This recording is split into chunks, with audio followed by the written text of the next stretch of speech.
जो हमारे आदिवासी जल जंगल जमीन और खनिज संपदा को बचाने की लड़ाई लड़ रहे हैं, उनको सीधा जो है कि नक्सली बोलकर उनकी हत्या की जा रही है। भारत सरकार आदिवासियों की हत्या करके उनका निरंतर लाश खरीदता रहा है। क्या आप आदिवासी की हत्या करते हैं और 5 लाख 6 लाख 2 लाख आप उनको मुआवजा दे रहे हैं, ये क्या मतलब है? सारे राज्यों में आदिवासियों के लिए विशेष कानून है जो कहता है कि आदिवासियों की ज़मीन को गैर आदिवासी नहीं ले सकता है।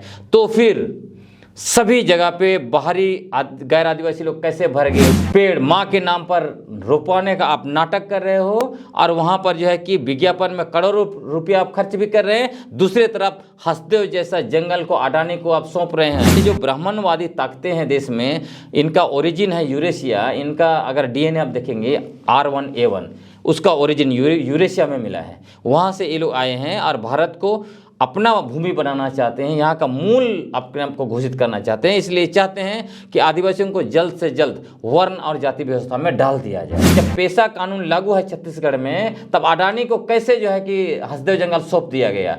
कैसे अडानी को हसदेव जंगल सौंपने के लिए जो है कि आदिवासियों का वनाधिकार को जो है कि रद्द कर दिया गया वहाँ से? इस पर पार्लियामेंट में बहस क्यों नहीं हो रही है? इस पर बहस होना चाहिए ना। हमारा सारा का सारा जल जंगल जमीन आप छीन रहे हो, हमें नक्सली बोल के हत्या कर रहे हो और आप जश्न मना रहे हो। इससे बड़ा शर्मनाक कुछ नहीं हो सकता। इसलिए मैं तो चाहता हूँ पार्लियामेंट में बात होना चाहिए कि आप आदिवासी को का जल जंगल जमीन खनिज संपदा सब कुछ लूटोगे, उसको जो है कि वनवासी बोलोगे, उसको जो है कि सनातन हिंदू घोषित करोगे और नक्सली बोलोगे और जो है कि उसकी हत्या करोगे और तुम जश्न मनाओगे। झारखंड आदिवासी मूलवासी के लिए बना था। झारखंड का मंत्रिमंडल देख लीजिए, झारखंड में जो विधायक हैं वो देख लीजिए, कैसे दूसरे राज्य के लोग यहाँ पे जो कि MP और MLA बन रहे हैं, कैसे सारा ब्यूरोक्रेट्स बाहर का है। यहाँ 25 साल का नौकरी का एनालिसिस आप कीजिए ना। जोहार आप सभी दर्शकों का, झारखंड न्यूज़ 9 आप देख रहे हैं। फिलहाल कुछ 10-15 दिनों से सोशल मीडिया में तमाम भारत में एक नाम उभर कर बहुत आ रहा है, बस्तर बस्तर बस्तर, अब पूरा छत्तीसगढ़। और क्या कारण है कि आज पूरे सोशल मीडिया के प्लेटफॉर्म पे बस्तर और हिरमा के बारे में बहुत कुछ लोग देख रहे हैं और लोग इंटरेस्ट भी ले रहे हैं। कई लोग उसे सामाजिक और राजनीतिक रूप से भी देख रहे हैं। कई लोगों का ये भी मानना है कि कहीं ना कहीं विकास के बाधक। तो इसमें बहुत सारे क्वेश्चन हैं जो लोग एक दूसरे पे विवाद भी होता है कभी कभी ऐसे जब लोग बैठते हैं चाय के टपरी पर या फिर ऐसे ही कहीं स्टूडेंट्स मिलते हैं। लेकिन बस्तर एक छत्तीसगढ़ में एक जगह है जिसकी बहुत कहानियां हैं, जहां बहुत कुछ छुपा है और बहुत कुछ राज है वहां पे। क्या कारण है कि आज पूंजीपति की पूरी आंखें बस्तर पे है। सब कुछ समझने और जानने की कोशिश करेंगे। हमारे साथ परिचय के मोहताज नहीं है ग्रैंडसन नुनू जी, बहुत बहुत जोहार। जोहार, आपके दर्शकों को भी जोहार। क्या कारण आज पूरा बस्तर पूरे देश में चल रहा है? बस्तर ही है।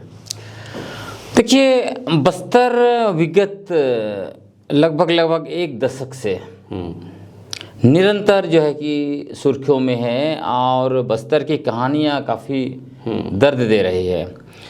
और मैं इसको ऐसे देखता हूँ, मैंने निरंतर कहा है विगत 10 वर्षों से निरंतर यदि आप इस चीज़ को एनालिसिस करेंगे तो आपको यह दिखाई देगा कि हिंदुत्व और पूंजीवाद दोनों का जो गठजोड़ है, जिसको मैं कहता हूँ ब्राह्मणवाद और पूंजीवाद, इसका गठजोड़ ने छत्तीसगढ़ को अपना प्रयोगशाला बना दिया है। हालांकि पहले इन्होंने झारखंड को ही अपना प्रयोगशाला बनाने की कोशिश की थी, लेकिन चूंकि झारखंड में जल जंगल जमीन, आदिवासी पहचान और स्वायत्तता का जो संघर्ष रहा है वो 260 वर्षों का है ब्रिटिश हुकूमत के बाद से।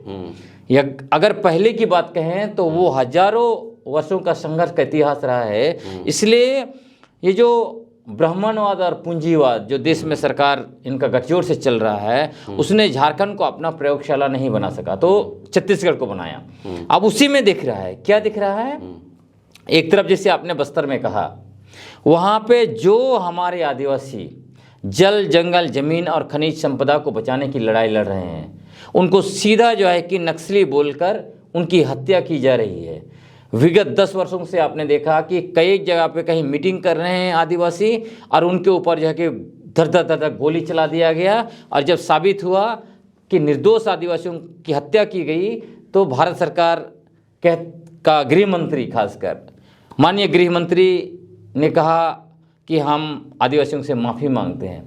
मतलब मैं इसको कहता हूँ कि विगत लगभग 1.5 दशक से जो भी देश के 5वें अनुसूची राज्य हैं, चाहे आपका छत्तीसगढ़ हो, झारखंड हो, उड़ीसा हो, वहाँ से आप चले जाइए आंध्र प्रदेश तक, तेलंगाना तक, इन क्षेत्र को रेड कॉरिडोर कहा गया। ये आदिवासी कॉरिडोर है और यही जो है कि मिनरल कॉरिडोर है। यहाँ जितना भी आदिवासियों की हत्याएं हुई है, मैं इसको कहता हूँ कि भारत सरकार आदिवासियों की हत्या करके उनका निरंतर लाश खरीदता रहा है। इसलिए मैं ऐसे कहता हूँ कि आप आदिवासी की हत्या करते हैं और 5 लाख, 6 लाख, 2 लाख आप उनको मुआवजा दे रहे हैं, ये क्या मतलब है? ये तो वही मसला है कि आपने हत्या की, मतलब आप लाश खरीद रहे हैं। और मैं ये भी देख रहा हूँ अभी मतलब संसद चल रहा है, संसद में देखिएगा कि वंदे मातरम को लोग बहस का विषय बनाए हुए हैं। अच्छा। आप सोचिए वो लोग तथाकथित राष्ट्रवादी लोग जो आज वही फोर्सेस जो ब्राह्मणवाद और पूंजीवाद के बल पर सरकार चला रही है, आदिवासियों का जल जंगल जमीन ये लोग लूट रहे हैं और हमें धर्म के नाम पर लड़ा रहे हैं। ये लोग 1942 का भारत छोड़ो आंदोलन का इन्होंने विरोध किया। इन लोगों ने अंग्रेजों की मुखबरी की, आज अपने आप को राष्ट्रवादी कहते हैं। मैं इनको चुनौती देता हूं, आप पार्लियामेंट में एक दिन ताकत है तो बहस करो कि विगत 75 वर्षों के अंदर में, मतलब भारत में जो संविधान लागू हुआ 26 जनवरी 1950 से लेकर अब तक, आदिवासियों के साथ जो अन्याय किया गया है उस पर पार्लियामेंट में डिबेट होनी चाहिए।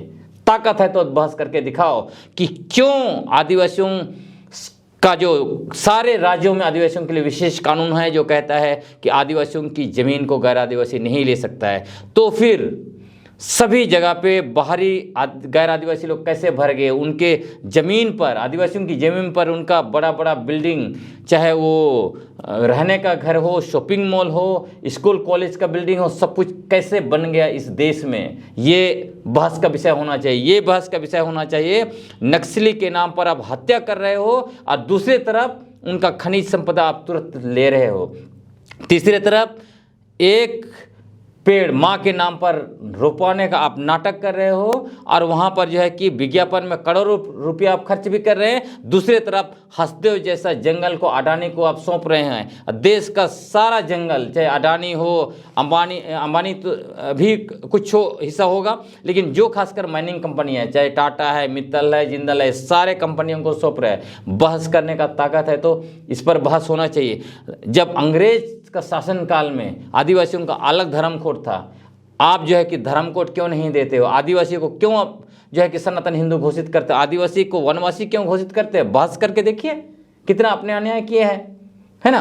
और बस्तर में देखिए, जो मैंने कहा कि प्रयोगशाला बना है हिंदुत्व और पूंजीवाद का, इस प्रयोगशाला में क्या हो रहा है? और यह प्रयोगशाला झारखंड में भी कोशिश की गई बनाने की, जैसे मैंने आपको कहा। उसमें क्या क्या हो रहा है? एक तो यह हो रहा है कि आदिवासियों को आपस में धर्म के नाम पर, सरना ईसाई के नाम पर मुर्गा लड़ाई करवाया जा रहा है। और अभी मैं देख रहा हूँ छत्तीसगढ़ में पेशा कानून का धारा 4D का उपयोग करते हुए कंकेर क्षेत्र में कई गांवों के मुहाने पर वहाँ पर बोर्ड लगाकर लिखा जा रहा है कि यहाँ ईसाई धर्मगुरु लोग, ईसाई मिशनरी और धर्मांतरित ईसाई लोग का प्रवेश निषेध। तो इनको ये भी सवाल पूछना चाहिए, क्या आपने कोई पूंजीपतियों के लिए प्रवेश निषेध किया है कोई गांव में? नहीं। तो ये क्या करना है? धर्म के नाम पर मुर्गा लड़ाई करा के इधर प्रवेश निषेध कर रहे हैं ईसाई धर्मावलंबियों का, और दूसरी तरफ पूंजीपतियों के लिए दरवाजा हर गांव में खोल रहे हैं। ये आदिवासियों को नहीं दिखाई दे रहा है, वो ना देख पाए, इसीलिए सरना ईसाई का खेल हो रहा है। और उसके साथ आप देखिएगा कि आदिवासियों का बड़े पैमाने पर हिंदूकरण, क्योंकि ये जो ब्राह्मणवादी ताकतें हैं देश में, इनका ओरिजिन है यूरेशिया। इनका अगर डीएनए आप देखेंगे R1A1, उसका ओरिजिन यूरेशिया में मिला है। वहाँ से ये लोग आए हैं और भारत को अपना भूमि बनाना चाहते हैं, यहाँ का मूल अपने आप को घोषित करना चाहते हैं। इसलिए चाहते हैं कि आदिवासियों को जल्द से जल्द वर्ण और जाति व्यवस्था में डाल दिया जाए, और इसीलिए छत्तीसगढ़ में बड़े पैमाने पर आदिवासियों का हिंदूकरण हो रहा है। और इधर क्या कहते हैं, ईसाई धर्म को अपनाते हैं वो धर्मांतरण है, और हिंदूकरण कर रहे हैं वो हिंदू मतलब धर्मांतरण नहीं है, वो घर वापसी है। तो ये नैरेटिव दिख रहा है। और तीसरे तरफ जल जंगल जमीन खनिज संपदा को सारे पूंजीपतियों को सौंप रहे हैं, और जो लोग जल जंगल जमीन को बचाने की कोशिश कर रहे हैं उनको नक्सली बोल के हत्या कर रहे हैं। आपने हिड़मा का देखा, आपने उदाहरण बताया। हाँ, लेकिन ये मतलब जब हिड़मा की हत्या हुई, मैं पहली बार देखा कि हिड़मा का 100 यात्रा में हजारों की संख्या में उमड़ गए लोग, लाखों के संख्या में, लाखों की संख्या में आप बोल रहे हैं। तो ये क्या दिखाता है? मतलब एक अफ्रीकन कहावत है, वो कहता है कि कुत्ता को पागल घोषित करो और उसका मार दो, कोई सवाल नहीं पूछेगा। सही बात। तो विगत 2 दशक से अगर देखिएगा तो यही हो रहा है। आदिवासियों को नक्सली घोषित कर दो, कोई सवाल नहीं पूछेगा। उसके बाद उनका जितना भी जल जंगल जमीन खनिज संपदा को लूट लो। मुझे याद है 2010 के आसपास, क्योंकि सरंडा को भी वही करने की कोशिश थी, 22 नया माइनिंग कंपनियों के साथ MOU किया गया था। आदिवासियों को वहां से खदेड़ा जा रहा था। ये मंगल होनांगा, निर्दोष मंगल होनांगा को गोली मार के उनको नक्सली बता दिया गया था। पूरी हमारे टीम ने उसको एक्सपोज कर दिया। उसके बाद हमने मिशन सरंडा किताब लिखा, रिसर्च करके बता दिया कि ये एंटी नक्सल ऑपरेशन अनाकोंडा हो या जो है कि ऑपरेशन ग्रीन हंट हो, ये नक्सलवाद को ख़त्म करने के लिए बिल्कुल नहीं है। ये मूल रूप से आदिवासियों को जो है कि ख़त्म करके उनका खनिज संपदा लूटने का है। ये मैंने प्रूफ कर दिया उस किताब में। और उन दरमियान जो है कि राष्ट्रपति शासन था झारखंड में, और जो गृह विभाग देख रहे थे RR प्रसाद, जो पूर्व DGP रहे, उनके पास हम लोग गए, मैं और फादर स्टेन। उन्होंने हम लोग को देखते ही कहा, father Stan you are senior overground Maoist and ग्लेरसन इज जूनियर ओवरग्राउंड माओइस्ट। मतलब आप देख रहे हैं कि देश में जो शहरों में रहते हैं और आदिवासी अधिकारों की बातों को उठाते हैं, उनको क्या बोलते हैं लोग? ये लोग जो है कि ओवरग्राउंड माओइस्ट। क्यों ऐसा बोलता है? क्योंकि हम ही जैसे लोग जागरूकता फैलाते हैं, सच्चाई बताते हैं, और सच से सरकार डरती है। आप सोचिए, फादर स्टैन जैसा व्यक्ति जीवन में कभी बंदूक को टच नहीं किया, 64 साल का व्यक्ति, ठीक से अपना खाना भी नहीं खा पाते, उस व्यक्ति को जेल में डाल के हत्या करने की क्या बात जरूरत पड़ी? उनको ओवरग्राउंड माओइस्ट घोषित कर दिया गया। क्यों भाई? जबकि उस व्यक्ति ने क्या किया था? विचारों को फैलाया, सवाल उठाया, आवाज उठाया, है ना। वो क्या करते थे? आर्टिकल लिखते थे, जो भी मीटिंग सभा आंदोलन होता था वहां पे जाके बैठते थे, आज आवाज उठाते थे, केस लड़ते थे। यही तो वो करते थे। और क्या करते थे? अब उनको जो है कि बर्दाश्त नहीं कर पाई भारत सरकार, और उसको जेल में उस व्यक्ति को हत्या कर दिया। तो यही नक्सली घोषित करो। अंडरग्राउंड माओइस्ट जंगल बचा रहा है गांव में, और जो शहर में बात जागरूक रहता है, जागरूकता फैला रहा है, आलेख लिख रहा है, किताबें लिख रहा है, सच्चाई को जागरूक कर रहा है, उसको बोल रहे हो ओवरग्राउंड माओइस्ट। यही तो हो रहा है ना, अर्बन नक्सल। तो ये पूरा खेल है। बस्तर तो दिख ही रहा है, लेकिन बस्तर में जो हो रहा है, क्या झारखंड में उसका प्रभाव हो सकता है क्या आने वाले समय में? बिल्कुल हो सकता है। आपने देखा ही होगा, ठीक बस्तर की तरह झारखंड में भी आप देखिए, झारखंड बना, झारखंड की लड़ाई लड़ी किसी और ने। जो लोग झारखंड शब्द से नफरत करते थे, वनांचल बनाना चाहते थे झारखंड को, माननीय बाबूलाल मरांडी जी के नेतृत्व में वही वनांचल आंदोलन चल रहा था। ये लोग कहते हैं कि माननीय वाजपेयी साहब ने झारखंड बनाया, वो तो वनांचल बनाना चाहते थे। अच्छा। तो ये लोग झारखंड को जो है कि सत्ता पर पहली बार आए, उसके बाद क्या नीति लाया? यहाँ डोमिसाइल नीति लाना था, यहाँ पेशा कानून लागू करना था। इन्होंने क्या किया? औद्योगिक नीति लाया, जो मैं मॉडल बता रहा हूँ, ब्राह्मणवाद और पूंजीवाद का जो गठजोड़ है ना। तो यहाँ भी फिर उसके बाद देखिएगा, जैसे ही बाबूलाल मरांडी जी यहाँ बैठते हैं, यहाँ पे खूब जो सरनाईसाई चलता है, और जुड़ेव साहब छत्तीसगढ़ से यहाँ पे आते थे घर वापसी के नाम पर, खूब जो है कि हिंदुत्वकरण किया आदिवासियों का सरकार के संरक्षण में। और यहाँ सरना ईसाई करते इन्होंने 14 साल तक शासन किया, है ना। और इसी दरमियान आपको याद करना पड़ेगा, 2016 से लेके 2019 तक का शासनकाल, उसमें क्या हुआ? जो आदिवासी लोग अपनी जमीन, अपना इलाका को बचाने के लिए पथलगड़ी आंदोलन किया। और क्यों किया? वो इसलिए किया चूंकि देश का महामहिम राष्ट्रपति जो 5वीं अनुसूची का कस्टोडियन है, आज तक आदिवासियों को बचाने के लिए, आदिवासी इलाका को बचाने के लिए, आदिवासियों की जमीन बचाने के लिए एक मीटिंग नहीं किया 5वीं अनुसूचित क्षेत्र के राज्यपालों के साथ में। जितने भी राज्यपाल हैं अनुसूचित क्षेत्र में, महाराष्ट्र को छोड़ के कोई राज्यपाल ने कोई काम नहीं किया। तो 5वीं अनुसूची काम नहीं करता है। आदिवासियों के लिए जो भी कानून है, CNT से लेके SPT से लेके पेशा कानून, जितने भी कानून है काम नहीं करता है। समता जजमेंट लागू नहीं करते हैं लोग। इसीलिए पत्थलगाड़ी आंदोलन हुआ। 200 गांव में आदिवासियों ने गांव के मुहाने के सामने पत्थलगाड़ी किया और कहा कि हमारा गांव में आओ, पूछ के आओ। क्योंकि पहले क्या होता था, MOU किया और सर्वेयर को भेज दिया, आज भी हो रहा है। अच्छा, तो इसीलिए उन लोगों ने किया, ऐसा नहीं चल सकता है। और उनको क्या किया गया, उनको कहा गया ये जो है कि देशद्रोही हैं ये लोग। अच्छा, ये लोग जो है, और उनके ऊपर 11,200 लोगों के ऊपर देशद्रोह का मुकदमा हुआ। 115 लोगों को जेल में डाला गया। पुलिस यातनाएं हुई और अंततः इस आंदोलन को कुचल दिया गया। आप सोचिए कि जो लोग आदिवासियों के ऊपर देशद्रोह किया, देशद्रोह का मुकदमा किया, याद रखिए इनके पुरखे जब आज़ादी के बारे में सोचते भी नहीं थे, तब से हमारे आदिवासी, हमारे पुरखे आज़ादी की लड़ाई लड़े हैं, स्वायत्तता की लड़ाई लड़े हैं। जब आर्य आए वहाँ से लेके जो है कि ब्रिटिश हुकूमत तक, मुगल का भी गुलामी स्वीकार नहीं किया। हम लोग वो लोग हैं, उनको ये लोग स्वायत्तता सिखाएगा, आज़ादी सिखाएगा, देशद्रोही बताएगा। तो जितने भी आदिवासी अपनी आदिवासी पहचान के लिए, जल जंगल जमीन के लिए लड़ाई लड़ा है, उसको यही बताया गया है। आप शुरू कीजिए। जब ब्रिटिश हुकूमत शासन में घुसे, उन लोगों ने आदिवासी इलाकों में घुसा, टैक्स मांगा, तो सबसे पहले लड़ाई किससे हुई, भूमिज आदिवासियों से।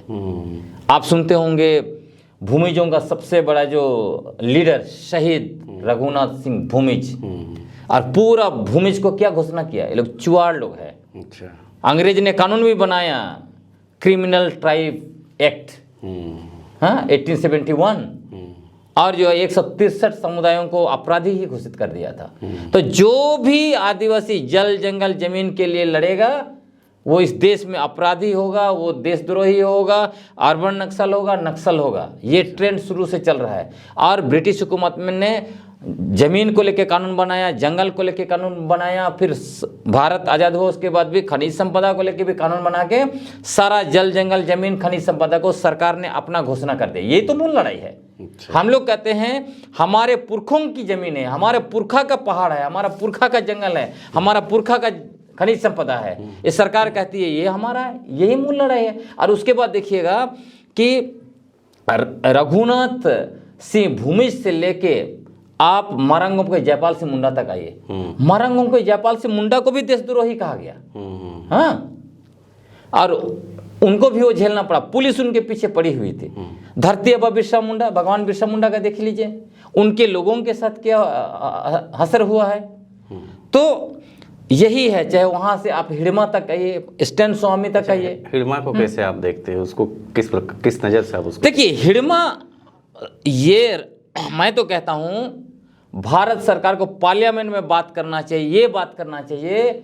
ये लोग माननीय गृह मंत्री बार बार कह रहे कि हम नक्सलवाद को खत्म कर देंगे। 31 जुलाई 2026 आखिर बहस इस पर क्यों नहीं होता है कि आखिर आदिवासी नक्सल क्यों बन रहा है, आखिर आदिवासी को बंदूक क्यों उठाना पड़ रहा है। जो आदिवासी जल जंगल जमीन को बचाने के लिए तीर धनुष उठाया अंग्रेजों के खिलाफ में, वही आदिवासी तो आज बंदूक उठा रहा है। क्या करने के लिए उठा रहा है? जंगल जंगल जमीन।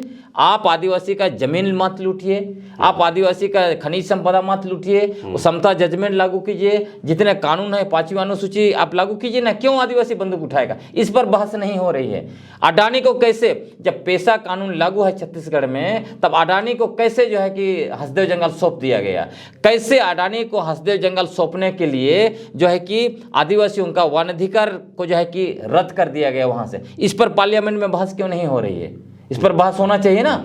मतलब हमारा सब कुछ। और अभी देखिए सरगुजा में क्या हो रहा है। सरगुजा में जो है कि फिर से एक्सटेंड हो रहा है माइंस, और वहाँ पे आदिवासियों के ऊपर जो है कि हमला किया जा रहा है। ये कह रहे हैं कि आपको मेजर मिनरल में कोई अधिकार नहीं है। मतलब आदिवासियों के खेतों में खनिज है और आदिवासियों को कोई अधिकार नहीं। और खनिज से जो डिस्ट्रिक्ट मिनरल फाउंडेशन ट्रस्ट में पैसा आ रहा है, उसको भी ये लोग बंदर बांट कर रहे हैं। कभी विज्ञापन के नाम पर करोड़ों रुपया खर्च कर रहे हैं, कहीं जो है कि आप ट्रैफिक लाइट मतलब लगा रहे हैं, कहीं पे जो है कि जिम बना रहे हैं। तो सबसे बड़े अपराधी और नक्सली तो ये लोग हैं, व्यवस्था में है, ब्यूरोक्रेट्स हैं जो हमारा पैसा लूट रहे हैं। ट्राइबल सब प्लान का पैसा जो हमारा विकास के लिए होना था वो कहाँ जा रहा है? बड़ा बड़ा जनरल क्षेत्र में हाईवे बना रहे हैं, कहीं पे जेल बना रहे हैं, कहीं कुछ बना रहे हैं। आज प्रभात खबर में आप पढ़ लीजिए, CSR का पैसा कहाँ आ रहा है?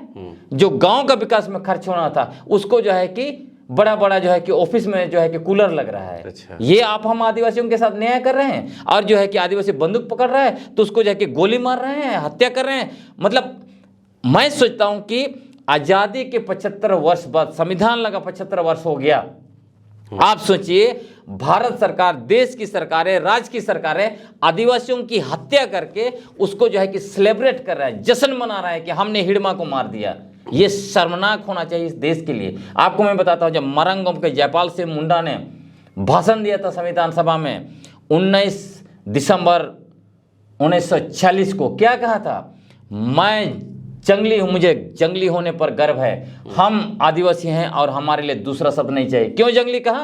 क्योंकि उस समय में जंगली बोल के आदिवासियों को जो है कि नीचा दिखाया जाता था, ऐसे दिखाया जाता था उनके पास कोई दिमाग नहीं है, ये लोग आदमी नहीं है। इसीलिए उन्होंने कहा देश के लोगों को, उस भी संविधान सभा में नेहरू, पटेल से लेके जो है कि डॉक्टर भीमराव अंबेडकर, सरोजिनी नायडू, डॉक्टर राजेंद्र प्रसाद, सारे लोग थे। उनको उन्होंने कहा कि जो है कि हड़प्पा का संस्कृति बताता है, इतिहास बताता है कि आप सारे लोग जो है कि बाहरी हैं, हम लोग इस देश के मूल निवासी लोग हैं, मूल लोग हैं। और उन्होंने ये भी कहा कि ये जो संविधान का मसौदा है, हम आदिवासियों को ये लोकतंत्र नहीं सिखाने जा रहा है, आपको हमसे लोकतंत्र सीखना पड़ेगा, क्योंकि हम आदिवासी लोग धरती के सबसे लोकतांत्रिक लोग हैं। आप सोचिए, और उसी समय में जब बार बार वो आदिवासी आदिवासी कहते थे, क्या कहा था माननीय गृह मंत्री सरदार भाई वल्लभ पटेल ने? कहा था, जयपाल सिर्फ हमें जो है कि 10 साल दे दो, 10 साल में आप आदिवासी शब्द भूल जाओगे। कहने का मतलब उनका ये था, हम इतना ज्यादा न्याय कर देंगे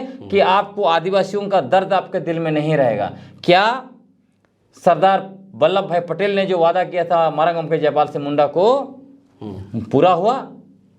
कैसे पूरा हुआ? हमारा सारा का सारा जल जंगल जमीन आप छीन रहे हो, हमें नक्सली बोल के हत्या कर रहे हो और आप जश्न मना रहे हो। इससे बड़ा शर्मनाक कुछ नहीं हो सकता। इसलिए मैं तो चाहता हूं पार्लियामेंट में बात होना चाहिए कि आप आदिवासी को का जल जंगल जमीन खनिज संपदा सब कुछ लूटोगे, उसको जो है कि वनवासी बोलोगे, उसको जो है कि सनातन हिंदू घोषित करोगे और नक्सली बोलोगे और जो है कि उसकी हत्या करोगे और तुम जश्न मनाओगे। ऐसे शर्मनाक चीज नहीं होना चाहिए इस देश में। तो ये जश्न मना रहे हैं, हमारा महामहिम राष्ट्रपति क्या कर रहे हैं? आदिवासी हैं। हमारा अनुसूचित क्षेत्र के राज्यपाल क्या कर रहा है, जिसको आदिवासियों को संरक्षण देना है? अगर आदिवासी क्षेत्र में 5वीं अनुसूची पढ़ लें ये लोग, पैरा 5 क्या बोलता है?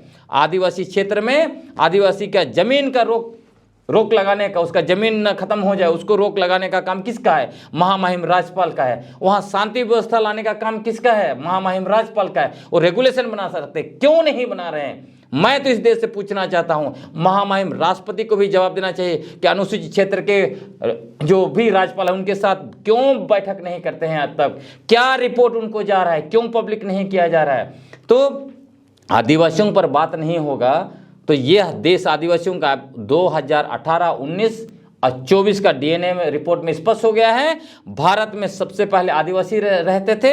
आज जो ये अपने आप को देशभक्त बोलते हैं, सनातन हिंदू के वाहक जो हैं, ये लोग, इनके पुरखे यूरेशिया से सिर्फ 3.5 से 4 हजार साल पहले आए थे। इसलिए भारत में सबसे पहले आदिवासियों को न्याय देना चाहिए। और संविधान का मसौदा अनुच्छेद 13.5 में 3 का तो हमारा रूढ़ी प्रथा का मामला है। अनुच्छेद 13.5 में आदिवासी शब्द था, अबोरिजिनल शब्द था। इस शब्द को दोबारा संविधान में लाओ और आदिवासियों को न्याय दो। ऐसा नहीं चल सकता है कि आदिवासी को जो है कि हत्या करोगे नक्सली बोल के और जश्न मनाओगे इस देश में, और हम लोग देखते रहेंगे और हमारा जल जंगल जमीन को सारा चीज़ को आप अडानी से लेके जो है कि आप टाटा जिंदल मित्तल को सौंपते रहोगे और पूरी बाहरी जनसंख्या का अनुसूचित क्षेत्र में भर दोगे। संविधान का अनुच्छेद 19 सब क्लॉज 1 उसका जो है कि आधार बना के सारा पॉपुलेशन, बाहर का पॉपुलेशन अनुसूचित क्षेत्र में भर रहा है। अनुसूचित क्षेत्र क्या था? ये हमारा जनसंख्या के आधार पर नहीं था, ये एक बाउंड्री था। ब्रिटिश ने हमारी लड़ाई की बदौलत 1874 में शेड्यूल डिस्ट्रिक्ट एक्ट बनाया था। झारखंड में उस क्षेत्र को भी कम कर दिया गया। बोकारो भी था, उसमें हजारीबाग था, ये सारे इलाके थे, उसको निकाल दिया गया। भारी अन्याय हमारे ऊपर हुआ। बाहर का आदमी यहाँ पर भर गया है, उसको रोकने के लिए क्यों नहीं काम करें? संविधान का अनुच्छेद वही 19 सब क्लॉज 5 पढ़े हैं लोग, क्या बोलता है? सरकार रीजनेबल रिस्ट्रिक्शन लगा सकती है। हमारा अस्तित्व पर खतरा है, जनसंख्या बढ़ रहा है, परिसीमन के नाम पर सब लूटेंगे। आप सोचिए ना, रांची लोकसभा अनुसूचित क्षेत्र है, क्यों ये जनरल हो गया? रांची का दोनों विधानसभा क्यों आपने जनरल कर दिया? जब जमशेदपुर अनुसूचित क्षेत्र में आता वो आपने जनरल क्यों कर दिया? वहां का विधानसभा आपने दो जनरल क्यों कर दिया? वहां बिहार का आदमी जो है कि छत्तीसगढ़ का आदमी वहां चुनाव जीत के यहाँ सत्ता को काबिज कर रहा है।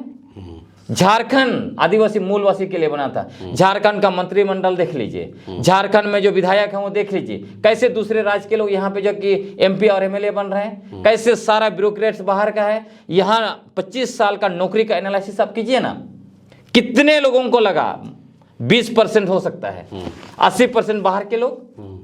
क्यों झारखंड सरकार एक जो है कि लिस्ट नहीं जारी करती है कि विगत 25 वर्षों के अंदर में इतने आदिवासियों को, इतने मूलवासियों को हमने नौकरी दिया और इतने बाहरी लोगों को नौकरी दिया? डोमिसाइल क्यों नहीं बना झारखंड में अभी तक 25 साल में? जबकि डोमिसाइल यहाँ का क्या बनाया है? रघुवर दास ने जो डोमिसाइल बना, मिनी इंडिया, मतलब भारत का कोई भी हिस्सा का आदमी आगे झारखंडी हो गया। क्या मतलब है झारखंड बनाने का? तो यहाँ ना डोमिसाइल नीति, ना रोजगार नीति, ना जो है आपको कोई पेशा कानून लागू हो रहा है। कैसे होगा? तो आपने जो कहा कि अब बस्तर, झारखंड में बस्तर बनेगा, आपने जो अभी चर्चा हमारी हो रही थी, आपने बीच में बोल रहा था छत्तीसगढ़ के बारे में जो हम आपसे सवाल किए थे, फिर भी वही सवाल वही बने रहेगा कि क्या छत्तीसगढ़ की स्थिति, क्या आने वाले समय में या मौजूदा जो हालात, जो अभी फिलहाल तो हालात सरगुजा को देखा जाए या बस्तर की बात की जाए या अबूझार की बात किया जाए, ठीक है, ये 3-4 जगहों पे काफ़ी अशांति है, लोग असंतुष्ट है, अपने हक अधिकार के लगातार वहाँ आंदोलन चल रहे हैं। कल परसों एक सरगुजा का वीडियो आप सभी को ने देखा ही होगा कि वहाँ एक दोनों तरफ से पथराव हो रही है, गोली बंदूकें चल रही हैं। लेकिन क्या जो माहौल बन रहा है ये छत्तीसगढ़ कब तक चलते रहेगा, या फिर ये छत्तीसगढ़ एक पूरी फिल्म का ये कास्टिंग है, असली पिक्चर तो झारखंड में बाकी है? क्या लगता है? बिल्कुल आपने सही कहा। और मुझे लगता है उम्मीद इस मायने में है क्योंकि जो तस्वीर आ रही है, चाहे छत्तीसगढ़ की हो और उससे कनेक्टेड झारखंड है, तो निश्चित रूप से हर व्यक्ति को डिप्रेस करता है। लेकिन इसके बीच में बहुत बड़ी उम्मीद जो है, उम्मीद की तस्वीर है, वो 2-3 तस्वीर है। एक तस्वीर तो यह है जो हिडमा की आपने चर्चा की कि पहली बार हम लोगों ने देखा कि एक व्यक्ति जिसको सत्ता नक्सली बोल के हत्या करके जश्न मना रहा है, उसका जो है जनाजे में लाखों की संख्या में आदिवासी जा रहे हैं। इसका मतलब स्पष्ट है कि जो राजसत्ता ने जो नैरेटिव बनाया था कि ये आदिवासी नक्सली है, इस पर इतना इनाम घोषित है, इसको जो है हत्या करना जरूरी है, इसको पकड़ना जरूरी है, ये नैरेटिव पर आप आदिवासी विश्वास नहीं कर रहे हैं। ये उम्मीद है वो आदिवासी ब्रिटिश हुकूमत के खिलाफ जिस तरह से लोहा लिया, वो लोहा लेने के लिए एक तैयार हो रहे हैं। ये एक तस्वीर है। दूसरी उम्मीद की तस्वीर है वो सोनी सोरी। आप सोचिए कि वो सोनी सोरी जिसको जेल में डाला गया, जिसके ऊपर इतना अमानवीय अत्याचार किया गया, वो सोनी सोरी आज भी बस्तर में उसी मुस्तैदी के साथ सत्ता को चैलेंज कर रही है, उसी मुस्तैदी के साथ उसी इलाके में रह रही है और वो कह रही है कि आप हमारा जल जंगल जमीन खनिज संपदा नहीं लूट सकते हैं। आपका ये नैरेटिव नहीं चलेगा कि फलाना आदिवासी नक्सली है, चिलाना आदिवासी नक्सली है और उसको पकड़ के आप मार देंगे। तो ये सोनी सोरी उम्मीद है। तीसरा उम्मीद ये दिखाई देता है कि जो हिंदुत्व फोर्सेस एक तरफ जो पेशा कानून का दुरुपयोग करते हुए कांकेर इलाके में जो ये लगा रहा है पोस्टर और बता रहा है कि धर्मांतरी उधर ना जाए, मतलब सरना ईसाई के नाम पर मुर्गा लड़ाई का खेल जो चला रहा है, अब वो मुर्गा लड़ाई का खेल धीरे धीरे वहां भी खत्म हो रहा है। और यही झारखंड में भी देखिए इन्होंने मुर्गा लड़ाई का खेल शुरू किया फिर से। लेकिन ये तस्वीर दिखाता है कि अभी बहुत सारे लोग अब उनका नैरेटिव में आरएसएस का, हिंदुत्व फोर्सेस का नैरेटिव को भी वो लोग नहीं मान रहे हैं। इसलिए आप देखिए चांदगांव उस तस्वीर का एक गवाह है, जहां पे इन्होंने बहुत बड़ी रैली का आह्वान की थी। 200-300 लोग मुश्किल से आए। तो इसीलिए आप देख रहे हैं आप कि यहाँ पे झारखंड को तो प्रयोगशाला नहीं बना पाएंगे, लेकिन निश्चित तौर पर छत्तीसगढ़ को प्रयोगशाला बना दिया है। लेकिन अभी आप यहाँ से ये जो पूंजीवाद और ब्राह्मणवाद के गठजोड़ से जो राजसत्ता चल रही है, राजसत्ता का नैरेटिव भी नहीं चल रहा है और ब्राह्मणवादियों का भी नैरेटिव नहीं चल रहा है। ये उम्मीद है और यहीं से मुझे लगता है आने वाले समय में आदिवासी पहचान, अलग धर्म कोड, धार्मिक पहचान और जल जंगल जमीन खनिज संपदा पर मालिकाना हक का आंदोलन निरंतर आगे बढ़ेगा। और हम लोग सभी लोग याद कर रहे हैं, धरती आबा भगवान बिरसा मुंडा ने 9 जून 1900 को डुमारी बुरु से आह्वान किया था कि अबुआ राय हिजुआ दिकुआ राय सेनोआ, उलगुलान का अंत नहीं होगा तो उलगुलान का अंत नहीं होगा। चलिए, फिलहाल आप सुन रहे थे ग्लेड सिंह ढूंढू जी का, जो बस्तर के बारे में बोले, झारखंड के बारे में बोले, पलायन के बारे में बोले, डोमिसाइल के बारे में बोले, खतियान के बारे में बोले, आदिवासी मूलवासियों के जो जितने हक अधिकार हैं उनकी चर्चाएं में। लेकिन सबसे आज भी एक अहम सवाल होता है कि क्या आदिवासी समाज आज फिर भी जल जंगल जमीन के लिए कब तक फाइट करेगा। तमाम जानकारियों के लिए बने रहिए। आप देख रहे थे झारखंड न्यूज़ 9 पे। आप अपनी प्रतिक्रिया अपने कमेंट बॉक्स में दे सकते हैं। तब तक के लिए जोहार।